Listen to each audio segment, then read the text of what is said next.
Lessons of Survival and Prosperity from Ancient and Modern Israel. Hello, dear listeners.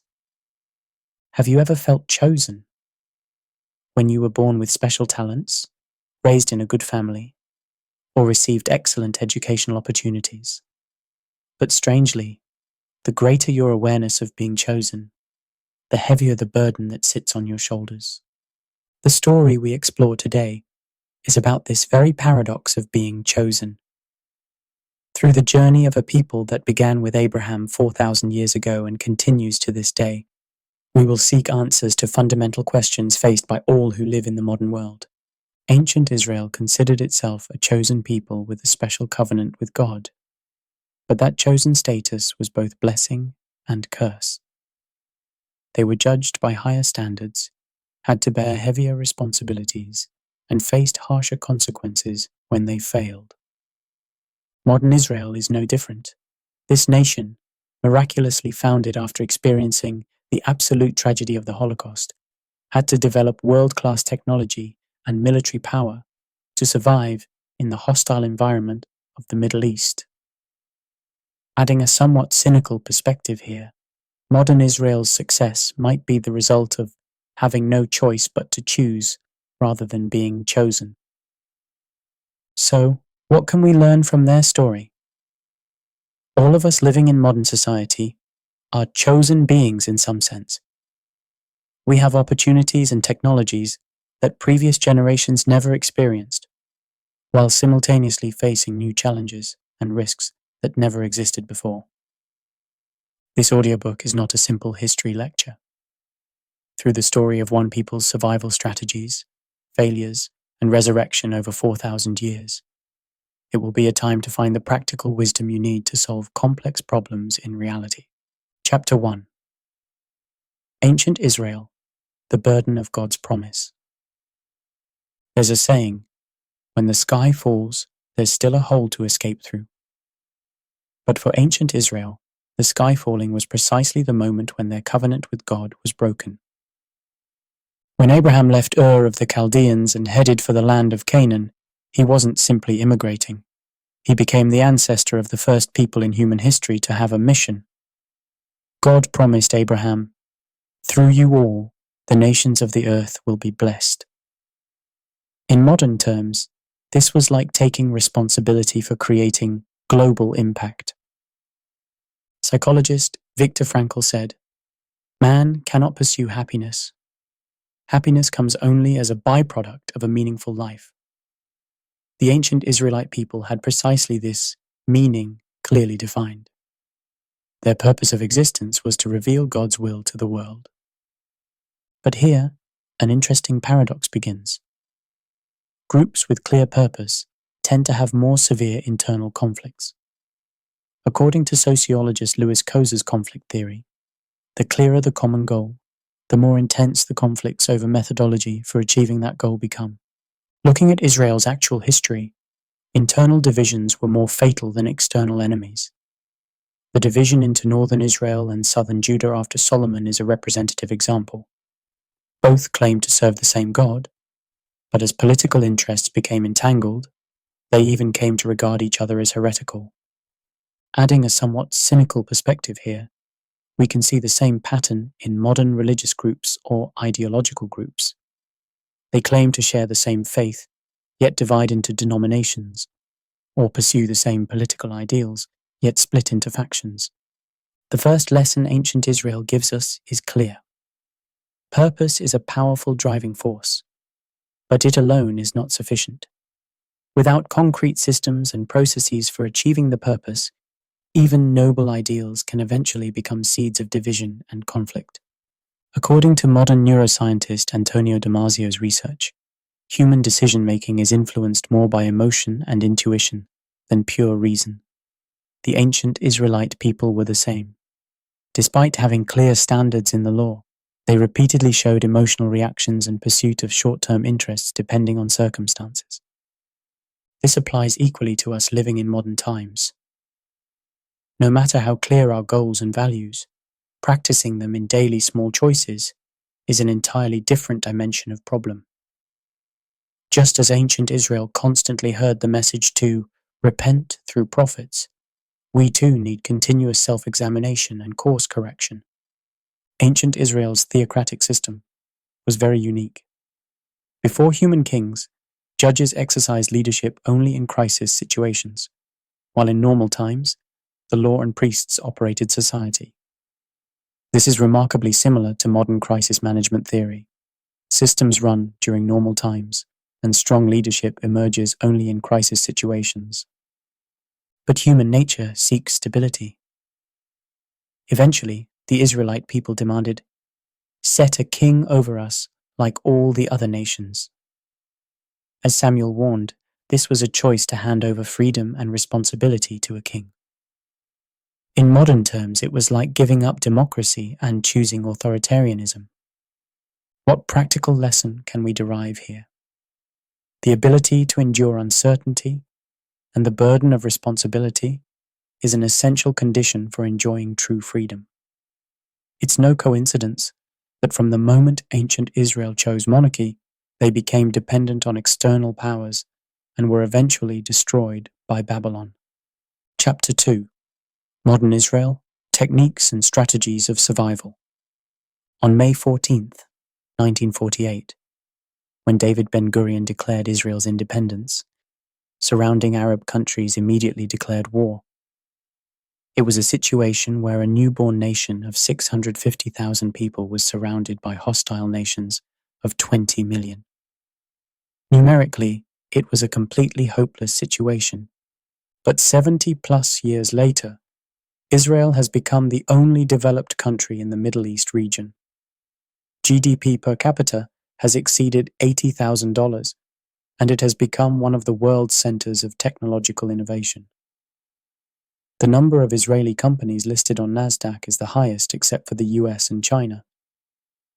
Some call these achievements a miracle. But adding a somewhat cynical perspective here, this is closer to an inevitable result from extreme circumstances rather than a miracle. To borrow evolutionary biologist Stephen Jay Gould's expression, species facing extinction show rapid adaptive evolution. Modern Israel's success formula is very clear. For survival, everything must be innovated. When water is scarce, develop the world's best desalination technology. When there's no oil, maximize human resources. When territory is small, pursue qualitative superiority. Israel's military service is not simple conscription. Enlisting at 18, men serve 3 years and women 2 years, and this period is effectively a national-level human development program. Particularly, graduates from Unit 8200, called the Intelligence Technology Unit, mostly start technology companies or join major IT companies after discharge. According to psychologist Mihaly Csikszentmihalyi's flow theory, humans achieve their best performance when challenge and ability are appropriately balanced. Israel's young people face real problems requiring life or death solutions during their military service. This has much more powerful learning effects than artificially created educational programs. But Israel's success has dark sides too. Continuous warfare keeps the entire society highly tense and spreads psychological trauma like PTSD widely. Israel's suicide rate is higher than the OECD average, and the brain drain phenomenon where many young people leave the country after military service is serious. What we should note here is how Israel solves these problems. They don't hide or deny problems. Instead, they transform the problems themselves into opportunities for new innovation. Digital therapy development for PTSD treatment, stress management app development, and remote mental health services all started in Israel first. Another characteristic of modern Israel is the culture called chutzpah. This translates roughly as audacity in Hebrew, but in a positive sense, it means the courage to challenge existing customs and authority. In the Israeli military, subordinates are encouraged to question superiors' orders. This is the complete opposite of Eastern cultures that emphasize hierarchy. According to organizational behaviorist Edgar Sheen's research, the common feature of innovative organizations is high psychological safety. That is, An environment where members can freely express opinions without fear of mistakes is established. Israel's chutzpah culture creates precisely this kind of environment. But adding a somewhat cynical perspective here, Israel's innovation culture also depends on external factors like survival pressure. If peace were completely established in the Middle East, it's questionable whether Israel could maintain the same innovation momentum as now. In fact, some researchers present critical views that Israel's continuous conflict situation is being intentionally maintained. The most important lesson modern Israel gives us is systemic thinking that transforms crisis into opportunity. Applying this at the personal level means not viewing difficulties or constraints we face as mere obstacles to overcome, but recognizing them as starting points for new creation and innovation. Chapter 3: The Identity Dilemma Between Faith and Reality. Humans are inherently contradictory beings. We must pursue ideals while simultaneously keeping our feet grounded in reality. Want individual freedom while also wanting to feel belonging as members of a community. Few cases show this identity dilemma as starkly as the Israeli people. For ancient Israel, the core of identity was being chosen. They regarded themselves as special beings distinct from all other peoples of the world. But this specialness was a double-edged sword. On one hand, it gave them powerful cohesion and sense of mission. But on the other hand, it brought constant moral burden and isolation. According to Leon Festinger, founder of cognitive dissonance theory, humans feel psychological discomfort when their beliefs and actions don't align, and to resolve this, they try to change their beliefs or justify their actions. Ancient Israel's history was precisely a series of such cognitive dissonances. For example, during the Canaan settlement process, the Israelite people received God's command to completely annihilate the natives. But in reality, they lived coexisting or intermarrying with many natives. What they chose then was not to modify the command, but to justify their actions. They blamed themselves, saying, "We couldn't completely annihilate them because our faith was insufficient." Adding a somewhat cynical perspective here, this pattern is commonly seen in modern religious communities or ideological groups too. Instead of acknowledging the gap between ideal and reality, they turn it into individual insufficiency, amplifying guilt. Modern Israel's identity dilemma shows another aspect. They simultaneously have multiple identities: religious identity as Jews, national identity as Israelis, identity as citizens of a Western democratic country, and regional identity as residents of the Middle East are complexly intertwined. From the perspective of sociologist Zygmunt Bauman's liquid modernity, modern people have fluid identities that change according to situations rather than fixed identities. This phenomenon can be seen in modern Israeli society too.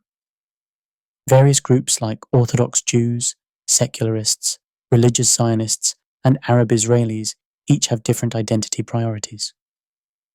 Interestingly, this internal diversity is actually becoming a factor that enhances Israel's survival capacity.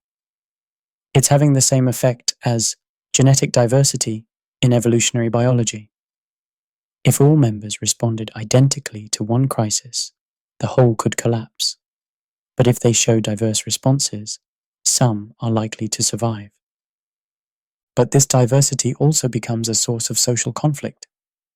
The political crisis that occurred in Israel in 2021 was precisely this identity conflict surfacing. Forces supporting and opposing Prime Minister Netanyahu had different visions of Israel beyond simple political differences. According to modern psychologist Henri Teifel's social identity theory, humans tend to strengthen positive characteristics of groups they belong to and emphasize differences from other groups. Various groups within Israeli society also show this pattern. Each group claims to represent the true Israel while trying to exclude other groups. So what lessons can we gain from this identity dilemma? First, Identity is not fixed, but continuously reconstructed. Just as ancient Israel continuously redefined their identity as they changed from nomads to farmers to city dwellers, we too need to flexibly adjust our identity according to changing environments. Second, having multiple identities can actually be advantageous.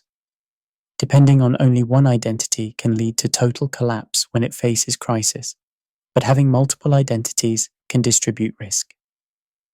Third, it's important not to try to completely resolve identity conflicts, but to manage them constructively. Israel has continued developing for over 70 years while experiencing internal conflicts, because they didn't suppress conflicts, but expressed and coordinated them through democratic procedures.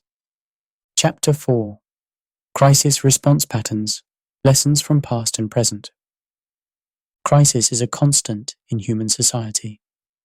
Whether individual or collective, no one can grow without experiencing crisis. But even experiencing the same crisis, some individuals or groups become stronger while others collapse. What makes the difference? Looking at ancient Israel's history, the crises they experienced fall into three main patterns. First is external invasion. Second is internal division.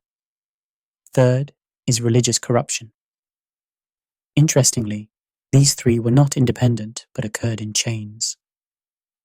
According to crisis management expert Herman Kahn's research, most organizations or societies show three stages of response to crisis.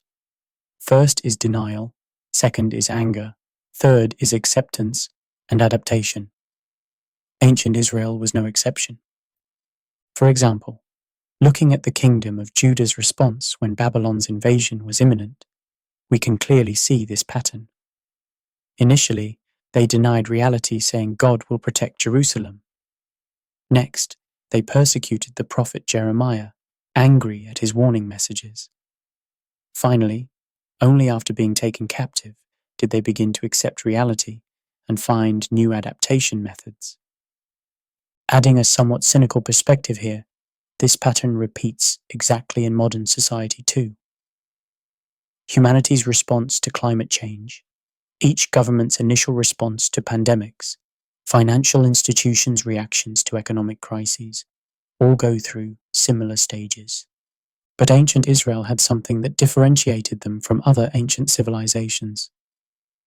They had a system that transformed crisis into learning opportunities. The prophetic institution was precisely that. Prophets warned before crises hit and analyzed causes and compiled lessons after crises ended. Chris Argyris, called the father of modern organizational learning theory, presented the concept of double loop learning. Beyond simply solving problems, true learning means reviewing the fundamental causes and basic assumptions behind problem occurrence. Ancient Israel's prophetic tradition was precisely institutionalizing this kind of double loop learning. Modern Israel's crisis response method is quite different from ancient times. They rely more on technical and strategic solutions rather than religious reflection. But the essential approach is similar. The ability to transform crisis into opportunity remains key. The 1973 Yom Kippur War was a great shock to modern Israel. They suffered major damage from surprise attacks by Egypt and Syria, which greatly shook confidence in Israel's military superiority. But Israel used this crisis to develop even more advanced military technology and strategy.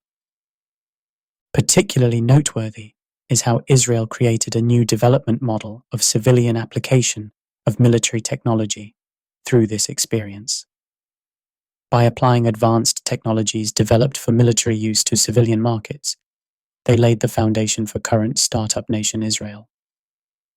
According to complexity scientist Stuart Kaufman's adaptive landscape theory, organisms or organizations must continuously adjust their structure and function according to environmental changes to survive.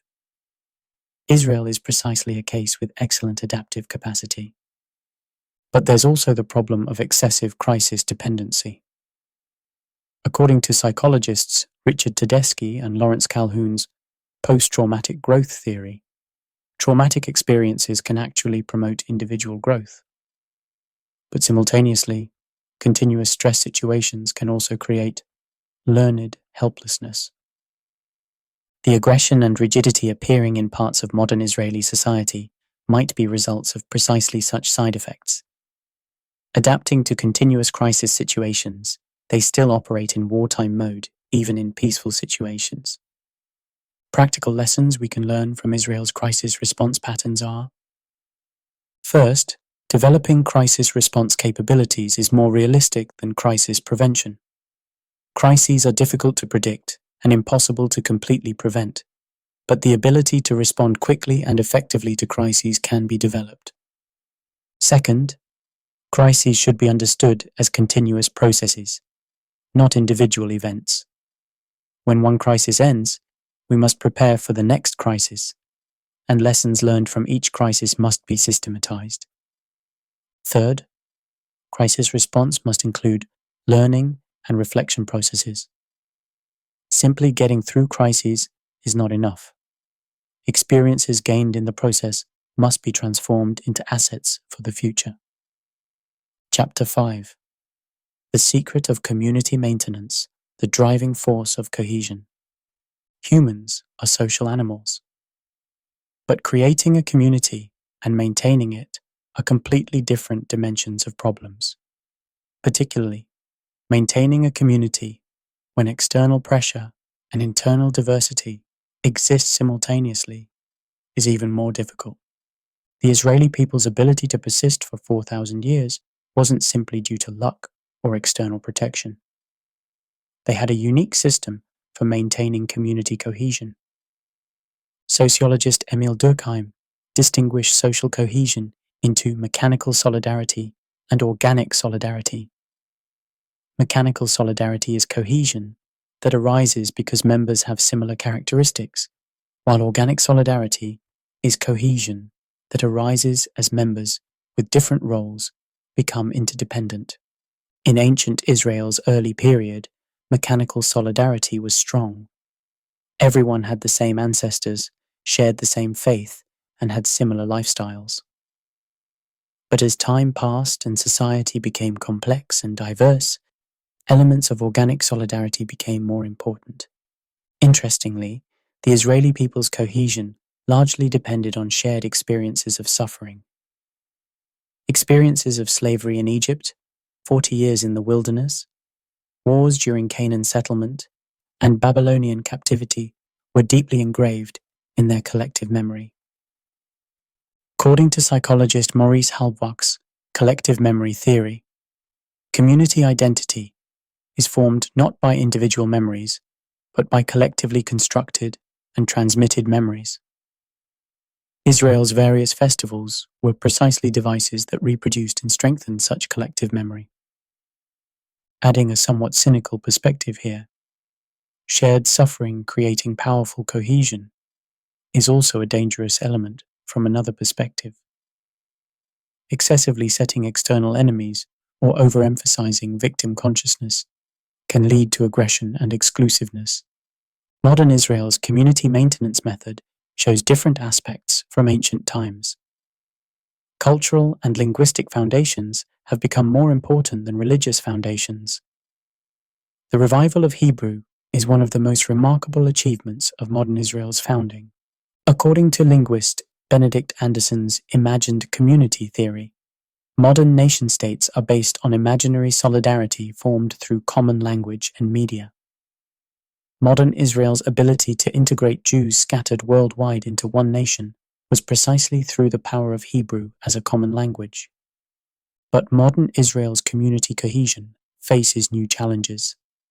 Conflicts between secularists and religious people, differences between Ashkenazi and Sephardic Jews, and identity issues of Arab citizens make social integration difficult.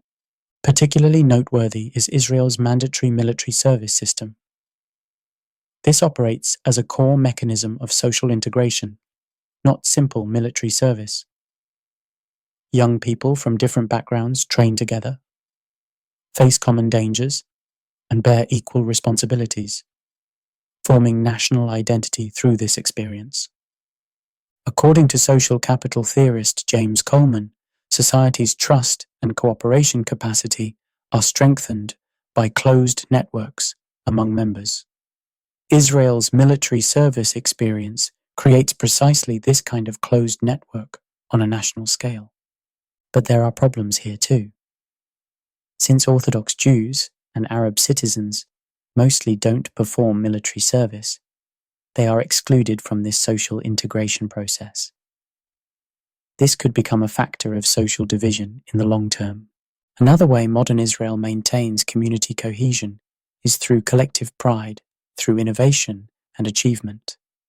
Pride that a small country became a global technology powerhouse, and sense of achievement from overcoming unfavorable conditions to achieve prosperity create powerful cohesion.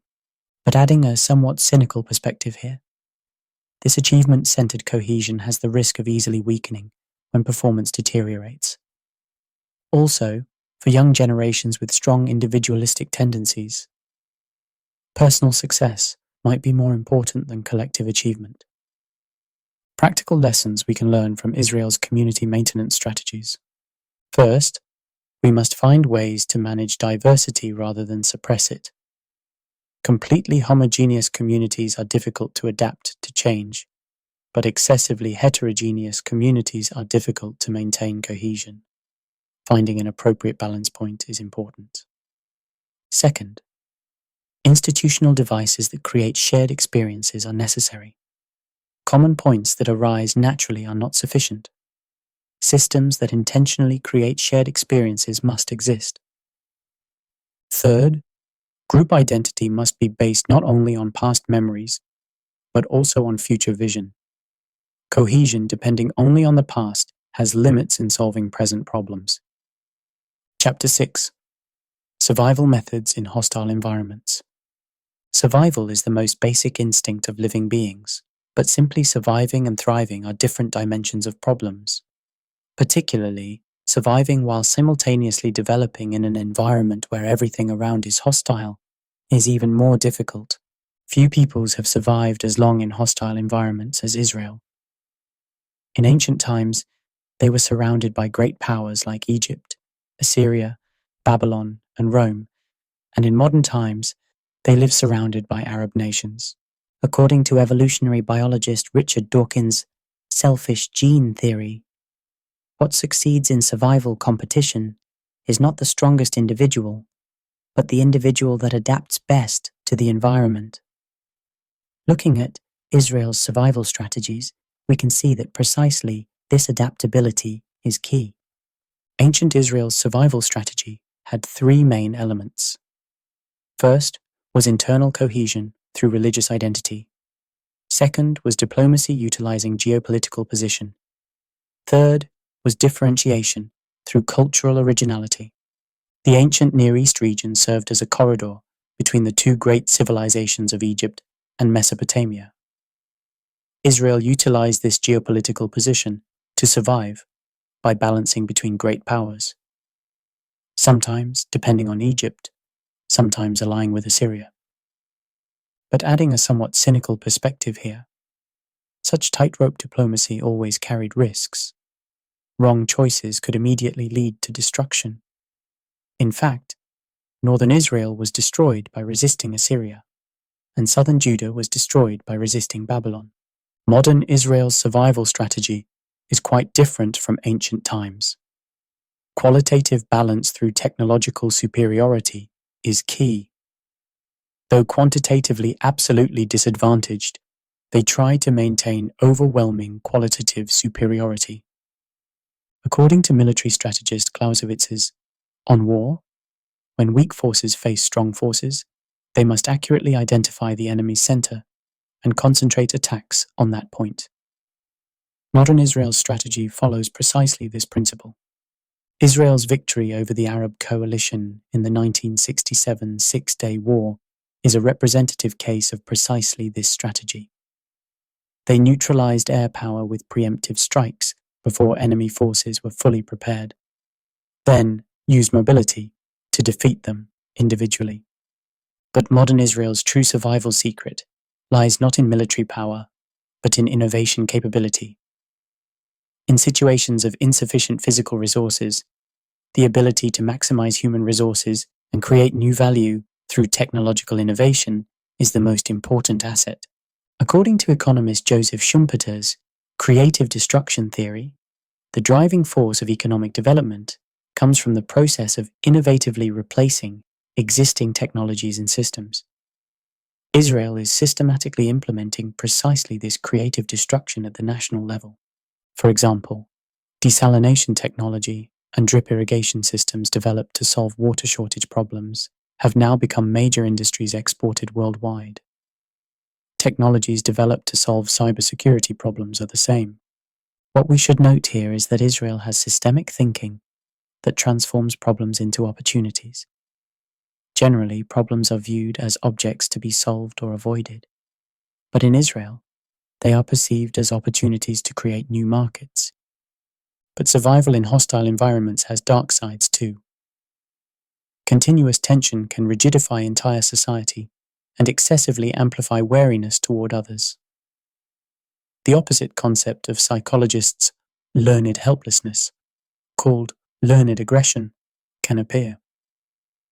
In fact, some researchers analyze that excessive wariness and preemptive strike tendencies appearing in Israeli society are precisely results of such learned aggression. A paradoxical situation occurs where capabilities developed for survival actually make peaceful relationship formation difficult. So what practical lessons can we gain from Israel's survival strategies? First, we must find ways to transform weaknesses into strengths rather than hide them. Israel utilized all weaknesses like small territory, small population, and insufficient resources as driving forces for innovation. Second, short-term responses and long-term strategies must be pursued in balance. Responding only to immediate threats can neglect investment for the future, while focusing only on long-term goals can fail to properly cope with present crises. Third, continuous learning and innovation are essential for survival in hostile environments. Resting on once successful strategies can lead to failure to adapt to environmental changes and elimination. Fourth, we must recognize that capabilities for survival can conflict with capabilities for peace. Excessive wariness and aggression can cause greater risks in the long term. Chapter 7. Wisdom from Israel that modern people can learn. Modern times are more complex and uncertain than ever before. Rapid technological development, acceleration of globalization, global crises like climate change, and the recent pandemic. We live surrounded by unpredictable changes. In this situation, Israel's experience of surviving and thriving for 4,000 years is not simply a historical story. It is a treasure trove of practical wisdom for navigating uncertainty and crisis. First wisdom, flexibility of identity. One of the most confusing things in modern society is the issue of identity. Fixed identities automatically determined by birthplace, parents' occupation, religion, etc., as in the past, have almost disappeared. Instead, we bear the burden of constructing and managing our own identity. What we can see from the Israeli people's experience is the ability to maintain the core of identity while adjusting the exterior to changing environments. While changing from ancient nomads to farmers, from farmers to merchants, from merchants to modern technology experts, they maintain the core identity of being chosen people. According to psychologist Erik Erikson's identity development theory, healthy identity comes from the balance of continuity and change. If you don't change at all, you can't adapt to the environment. If you change completely, you lose ego consistency. The identity confusion modern people face is precisely because they can't find this balance. Adding a somewhat cynical perspective here, identity confusion in the social media era is even more serious. People perform different appearances on various platforms, becoming confused about who they truly are. Second wisdom, mindset that transforms crisis into opportunity. Modern people generally try to avoid crisis. They prefer stable jobs, predictable income, low-risk investments. But what Israel's experience shows is that crisis is the most powerful driving force for innovation and growth. This is not simply a story of thinking positively about crisis. Specific systems and processes are needed. Because Israel had such systems, they could repeatedly transform crisis into opportunity. The agile methodology in modern management applies precisely this principle. Rather than making perfect plans and executing them exactly, experimenting in small units and quickly receiving feedback for adjustment is more effective in uncertain environments. Third wisdom: balance between community and individual. Another dilemma of modern society is the balance between individualism and communitarianism. Western societies suffer from isolation and alienation due to excessive individualism, while some Eastern societies suffer from personality suppression due to collectivism. What Israel's experience shows is that strong community consciousness and individual creativity can be mutually complementary. As seen in the Israeli military's chutzpah culture, dedication to common goals and challenging spirit toward existing methods can exist simultaneously. Applying sociologist Robert Beller's civil religion concept, Israel created civic cohesion that transcends religious faith. People with different religious backgrounds can have common dedication to the State of Israel. Fourth wisdom: principles of learning organizations. Israel's ability to have global influence despite being a small country is due to a culture of continuous learning and improvement. They don't hide or deny failures, but rather value learning from failures. According to MIT's Peter Senger's learning organization theory, organizations that continuously develop have the following characteristics: systems thinking, personal mastery, mental model improvement, shared vision building, team learning. Israeli society implements precisely these characteristics at the national level.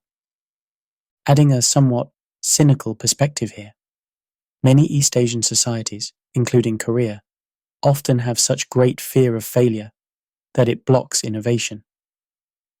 The pressure that you must not fail creates a vicious cycle of causing even greater failures. Fifth wisdom: combining long-term thinking with short-term execution. Another characteristic of Israel is the ability to have very long-term vision while flexibly responding to short-term situations. The prayer.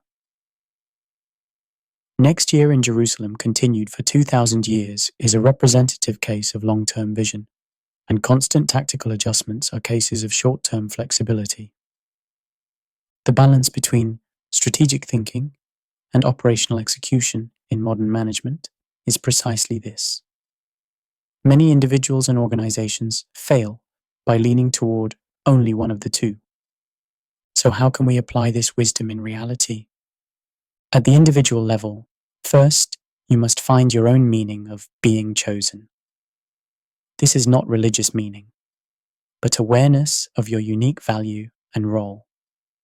Don't compare with others, but find what unique contribution you can make to the world. At the organizational level, systems that transform failure into learning opportunities must be created. Instead of punishing when failure occurs, create a culture that systematically analyzes and shares what can be learned from that failure. At the social level, methods that pursue common goals while embracing diversity must be found. Don't suppress differences, but explore directions where differences can create synergy. Chapter 8: The Modern Meaning of Chosen Destiny. Is being chosen a blessing or a curse? This question remains valid both at the personal and collective level, because all of us living in modern times are chosen beings in some sense. We have more opportunities than any era in the past, can access more information, and have more choices. But simultaneously, we also face more responsibility, burden, and uncertainty. According to sociologist Ulrich Beck's risk society theory, Modern society is exposed to more risks than the past, while these risks are transferred to individual choice and responsibility. This is remarkably similar to the burden of being chosen that ancient Israel experienced. For example, modern people enjoy unprecedented freedom in career choices. Unlike the past, when they had to inherit their parents' occupations, they can choose various careers according to their aptitude and interests. But this freedom simultaneously brings anxiety. What if I choose wrong? Adding a somewhat cynical perspective here, the modern self-development industry feeds precisely on this anxiety. The message "you too can succeed" hides the pressure that, if you don't succeed, it's due to your lack of effort. Particularly technological development is creating new forms of being chosen. The gap between those who can utilize technologies like artificial intelligence, big data, and biotechnology, and those who cannot is widening. This is a problem beyond simple digital divide. An era is coming where the ability to utilize technology becomes survival ability. As futurist Yuval Harari warned, there's a risk of mass emergence of useless classes. But the lesson from Israel's experience is that mindset and culture of utilizing technology are more important than technology itself. Israel could become a startup nation, not because they had advanced technology, but because they had a mindset that transforms problems into opportunities. Another characteristic of modern times is globalization. As the meaning of borders weakens and cultural exchange increases, traditional nation-state-centered identities are also shaking. Particularly, younger generations tend to value identity as global citizens, more than specific countries or peoples. What implications does Israel's experience give in this situation? Through 4,000 years of diaspora experience, they learned how to simultaneously maintain local identity and global adaptability. Jews maintained their identity as Jews wherever they lived, but simultaneously perfectly adapted to the culture and language of that country. What's needed in the modern multicultural era is precisely this ability. One of the biggest challenges modern people face is environmental crisis. This is a global problem that cannot be solved by individual effort alone, while simultaneously being a problem that cannot be solved without everyone's participation. Here too, Israel's experience serves as reference. They transformed the environmental constraint of water shortage into an opportunity for technological innovation. Currently, Israel's desalination and water recycling technologies are world-class, transforming from a water-scarce country to a water-exporting country. So what does being chosen mean at the personal level? This is not a problem only for a few with special talents or opportunities. Because everyone living in modern times is living in the most special era in history in some sense. For the first time in human history, we live in an era where the entire globe is connected, information is shared in real time, and individuals can have global influence. This is certainly the privilege of a chosen generation, but such privilege comes with responsibility. We must consider the impact our choices and actions will have on future generations, and we shouldn't use the opportunities we have only for personal benefit. As psychologist Viktor Frankl said, freedom cannot exist without responsibility. So I suggest that in addition to the Statue of Liberty on the American East Coast, we should erect a Statue of Responsibility on the West Coast. How can we practice modern meaning of being chosen? First, you must discover and develop your unique value and role. Find what contribution only you can make, not through comparison with others. Second, pursue balance between personal success and social contribution.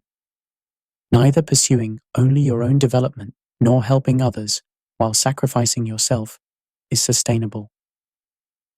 Third, maintain an attitude of continuous learning and adaptation. In a changing world, resting on past success leads inevitably to elimination. Fourth, develop the ability to embrace diversity and cooperate. Problems that cannot be solved alone are increasing. Conclusion: Israel for all of us. Reaching the end of this journey, we face one amazing realization. Israel's story contains not simply one people's unique experience, but deep insights into the universal conditions of human existence. We are all chosen beings in some sense. We live carrying opportunities and challenges that past generations never experienced simultaneously. We all have the task of surviving and thriving in hostile or uncertain environments. And we all experience the dilemma of balancing between individual identity and roles as community members. The core pattern, penetrating 4,000 years of Israeli history, is the dialectical relationship between crisis and opportunity. Without crisis, we become complacent. With complacency, we face new crises. But when crisis is properly recognized and responded to, it leads to higher level development. The emergence phenomenon in modern complexity science is precisely this. Just as unexpected new characteristics appear from simple elements interactions, innovation and growth emerge from crisis and challenge interactions. But adding a somewhat cynical perspective here, this crisis into opportunity message sometimes risks treating real pain lightly. Telling people actually experiencing crisis, this is also an opportunity, can be irresponsible. What's important is not crisis itself, but whether there are systems and resources to respond to crisis. So how can we apply Israel's lessons at the personal level? First, create your own covenant. This doesn't mean religious meaning, but having deep purpose consciousness about your life. Beyond simply succeeding or being happy, you must have clear vision about what contribution you'll make to the world. Second, develop identity flexibility. While maintaining core values, you need the ability to adjust your role and methods according to changing situations. This is different from opportunism. Opportunism changes values according to benefit, while flexibility changes methods for realizing values. Third, establish continuous learning systems. Israel could survive for 4,000 years because each generation learned from previous generations' experiences and adapted to new situations. Individuals likewise must have habits of systematically analyzing their own experiences and continuously improving. Fourth, maintain connections with community. No matter how excellent an individual is, there are limits alone. You must build networks with people pursuing similar values and create mutually supportive relationships. Israel's experience also gives many implications at the social level. This is especially true for societies experiencing rapid change like Korea. Modern Korean society is also in a chosen situation in some sense. It achieved economic development and democratization simultaneously in a short period and gained global cultural influence. But simultaneously, it faces new challenges like low birth rates, aging, social conflict, and environmental problems. The lesson from Israel's experience is that these challenges should not be viewed as merely problems to solve, but systems should be created that can transform them into opportunities for new innovation. From the perspective of human civilization as a whole, we now stand at the most important turning point in history. We have technologies like artificial intelligence, climate change, space exploration, and biotechnology, where our choices can determine humanity's fate. This means humanity as a whole is experiencing the burden of being chosen that Israel experienced. An era has come where how to live determines civilization's survival, not simply just living. In this situation, Israel's 4,000-year experience becomes a valuable guidebook. The ability to transform crisis into opportunity without fear, wisdom to pursue common goals while embracing diversity, and strategies combining long-term vision with short-term flexibility are all needed. Final reflection. Ultimately, the most important message Israel's story gives us is this: being chosen is not privilege, but responsibility.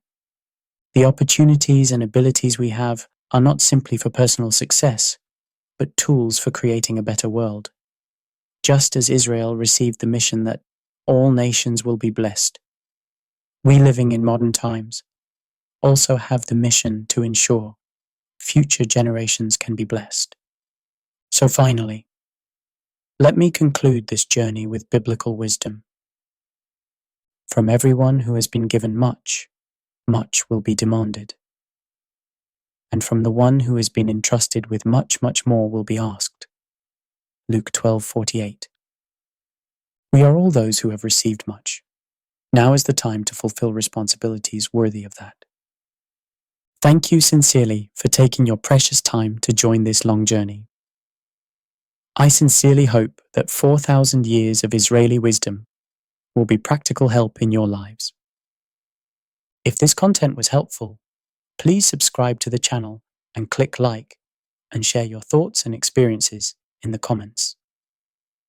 Your feedback becomes the driving force for creating better content. I'll meet you again with more beneficial and in-depth content next time. Thank you.